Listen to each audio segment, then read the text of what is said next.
आम चुनाव 2024 के लिए सुबह 7 बजे से लेकर शाम 6 बजे तक मतदान हुआ। पहले चरण में 21 राज्यों और केंद्र शासित प्रदेशों की 102 सीटों पर वोट डले। इस चरण में प्रधानमंत्री नरेंद्र मोदी मंत्रिमंडल के 8 सदस्यों, 3 पूर्व मुख्यमंत्री और 1 पूर्व राज्यपाल की चुनावी किस्मत का फैसला होगा। मतदान के बाद सामने आए आंकड़ों के मुताबिक देश में लगभग पहले चरण में 60% तक मतदान हुआ है। राजस्थान में श्रीगंगानगर, बीकानेर, चुरू, झुंझुनू, सीकर, जयपुर ग्रामीण और शहर, अलवर, भरतपुर, करौली, धौलपुर, दौसा और नागौर सीट पर पहले चरण में मतदान हुआ है। चुनाव आयोग के अनुसार अब रात 9 बजे तक 57.87% मतदान हुआ है। सुशांत पारेख हमारे संवाददाता फोन लाइन पर हमारे साथ जुड़ गए हैं, उनके साथ बात करते हैं और एक एनालिसिस उनसे लेते हैं आज जिन 12 सीटों पर हुई पहले चरण के मतदान का। सुशांत, वोटिंग समाप्त हो गई है, अब बताया जा रहा है कल जो है फाइनल आंकड़े सामने आएंगे, लेकिन 57% से कुछ ज़्यादा प्रतिशत फिलहाल तक बताया जा रहा है। तो राजस्थान के अंदर पर्टिकुलरली अगर बात करें तो अभी उम्मीद तो की जा सकती है कि मतदान बढ़ेगा, लेकिन पूरा आज चुनाव में आपने लगातार सब चीज़ें देखी हैं, ज़रा अगर आप बता पाएँ हमारे दर्शकों को आज के पहले चरण के क्या कुछ मायने निकल के आ रहे हैं। देखिए, बिल्कुल करीब 58% का है जो आंकड़ा जारी हुआ है, लेकिन ये फाइनल आंकड़ा नहीं है। उम्मीद है कि 2-3% अभी भी बढ़ सकता है, जो सुबह फाइनल डिटेल जो जारी करेगा निर्वाचन विभाग। और इसमें भी जो सुबह से एक बढ़त बना रखी थी श्री गंगानगर ने, उसमें करीब 66% के आसपास, और धौलपुर करौली में सबसे कम वोटिंग रही है 49% के आसपास। लेकिन सबसे बड़ी बात यह है कि पिछली बार जो इस पहले चरण का वोटिंग प्रतिशत रहा था वो 64% के आसपास था। यानी अगर 4 या 5% कम रहता है तो फिर क्या इसका मतलब क्या होगा, इस पार्टी को नुकसान होगा। और सबसे बड़ी बात ये कि कौन सी पार्टी के समर्थक जो वोटर हैं वो घर से वोट देने के लिए नहीं निकले, ये अपने आप में एक तरह का यक्ष प्रश्न बन गया है। क्योंकि चाहे कांग्रेस हो चाहे भाजपा, दोनों ही पार्टी के नेता इस बात को लेकर चिंतित हैं कि आखिरकार वोटिंग प्रतिशत क्यों नहीं बढ़ा। हालांकि अलग अलग कारण हैं।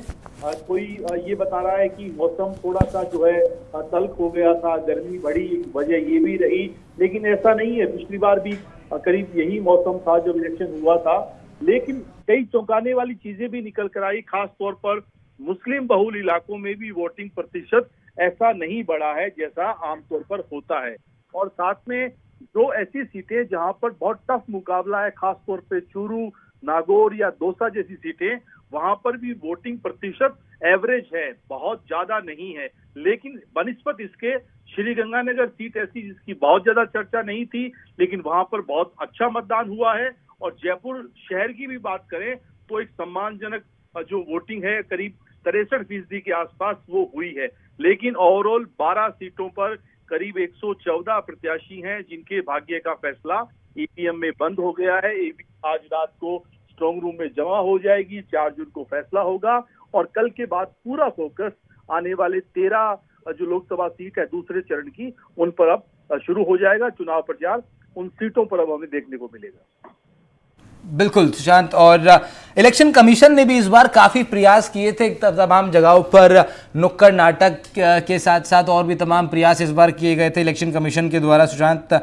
लेकिन फिर भी राजस्थान की जनता ने और काफ़ी सजग रह कर के लगता इस बार मतदान किया है, काफ़ी सजग रह कर के राजस्थान की जनता ने। मैं भी अभी राजस्थान में था सुशांत, तो मैंने देखा कि राजस्थान की जनता काफ़ी ज़्यादा राजनीतिक रूप से इंटरेस्टेड है और राजस्थान के ये चुनाव बेहद ही दिलचस्प होने वाले हैं। लेकिन वो कौन सी सीटें आपको लग रही हैं इन 12 सीटों में सुशांत, कौन सी वो सीटें हैं जहाँ पर कड़ी टक्कर दो पार्टीज के बीच में देखने को मिलेगी?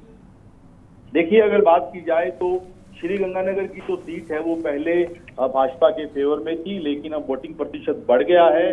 वो इसका सियासी जो जानकार है वो कह रहे हैं कि कांग्रेस को इसका फायदा वहां पर हो सकता है। कुलदीप इंदौरा और प्रियंका बेलान के बीच ये मुकाबला था। कांग्रेस के कुलदीप इंदौरा जिला प्रमुख भी हैं और एक इंदौरा परिवार उनके साथ है।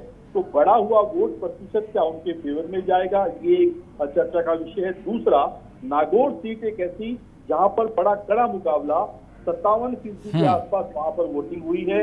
ज्योति मिर्धा और हनुमान बेनीवाल के बीच टक्कर पिछली बार भी हुई थी, लेकिन अब परिस्थितियां बदली हुई हैं। ज्योति मिर्धा कांग्रेस से बीजेपी में आ चुकी हैं। हनुमान बेनीवाल एनडीए छोड़कर इस बार इंडिया गठबंधन का हिस्सा हैं। और सबसे जो अगर कहें झगड़े की तस्वीरें आज किसी सीट पर दिखाई दी तो वो चूरू के बाद नागौर की सीट थी, जहां पर हमें जो तस्वीरें मारपीट की झगड़े की दिखाई दी तो आप अंदाजा लगा सकते हैं कि कितना टफ बैटल वहां का है। इसके अलावा चूरू की सीट एक ऐसी जिसकी चर्चा राजस्थान में इस बार सबसे ज्यादा हुई है और चूरू की सीट पर करीब 63% मतदान हुआ है। और यहाँ पर एक तरीके से राहुल कस्वां वर्सेस राजेंद्र राठौड़ का इलेक्शन है।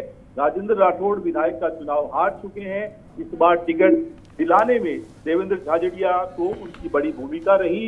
राहुल कस्वां का टिकट कटा, वो कांग्रेस से चुनाव लड़ रहे हैं, लेकिन चुनाव राजेंद्र राठौड़ वर्सेस राहुल कस्वां का हो गया है। और यहाँ पर कोई बड़ा इश्यू नहीं है, केवल जातिगत समीकरण, जाट बहुल सीट है। इस लिहाज से ये टफ बैटल रही और यहाँ पर वोटिंग प्रतिशत जितना होना चाहिए था उतना दिखाई नहीं दिया है। इसके अलावा दौसा की एक सीट है जिसकी चर्चा हुई, लेकिन जयपुर ग्रामीण में भी वोटिंग प्रतिशत उतना नहीं बढ़ पाया। 57-57% के आसपास रहा। यहाँ उम्मीद की जा रही थी कि जिस तरीके से युवा नेता सचिन पायलट के बेहद करीबी अंजित चोपड़ा को टिकट मिला है, यूथ बड़ी तादाद में निकलेगा, वो नहीं निकला। मैं फिर से रिपीट कर रहा हूँ कि जो 4-5% कम हुआ है तो कौन सी पार्टी का कम हुआ है, इसी पर ही पूरा दारोमदार इन 12 सीटों के परिणाम पर रहने वाला है। बिल्कुल सुशांत, बहुत बहुत शुक्रिया आपका इस तमाम जानकारी के लिए।